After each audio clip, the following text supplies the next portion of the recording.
সর্বনাশ! কলম্বিয়া বনাম আর্জেন্টিনার কোপা আমেরিকার ফাইনাল ম্যাচে ব্রাজিলের 5 রেফারি মেসিদের সাথে এ কেমন অবিচার। দর্শক, কোপা আমেরিকার ফাইনাল ম্যাচে আগামী 15 জুলাই আর্জেন্টিনা খেলতে নামবে কলম্বিয়ার বিপক্ষে। ম্যাচটি 15 জুলাই সোমবার সকাল 6টায় অনুষ্ঠিত হবে যুক্তরাষ্ট্রের হার্ড রক স্টেডিয়ামে। আর এই ম্যাচে মাঠে নামার আগে কনমেবল দিল রেফারির তালিকা। যে রেফারির তালিকায় আর্জেন্টিনা বনাম কলম্বিয়ার এই ম্যাচে 5 জনের দায়িত্বে রয়েছেন ব্রাজিলিয়ানরা। দর্শক, কলম্বিয়া ও আর্জেন্টিনার এই লড়াইয়ের ম্যাচটি পরিচালনা করবেন ব্রাজিলের রাফায়েল ক্লাউস।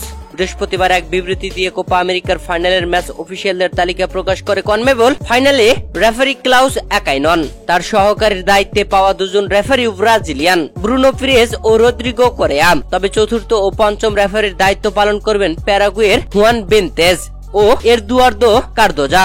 এছাড়া ভিডিও অ্যাসিস্ট্যান্ট রেফারি ভিআর চেকের দায়িত্বে থাকবেন ব্রাজিলের রোদেলফো তুস্কি। আর তার সহকারীর দায়িত্ব পেয়েছেন ব্রাজিলেরই দানিলো মানিস ও দানিয়েল নব্রেম। দর্শক, কলম্বিয়ার বিপক্ষে আর্জেন্টিনাকে কঠিন এক পরীক্ষা দিতে হবে। একদিকে ব্রাজিলের সমর্থকেরা সব হয়েছে কলম্বিয়ার পক্ষে, অন্যদিকে ম্যাচে ব্রাজিলের একাধিক রেফারি।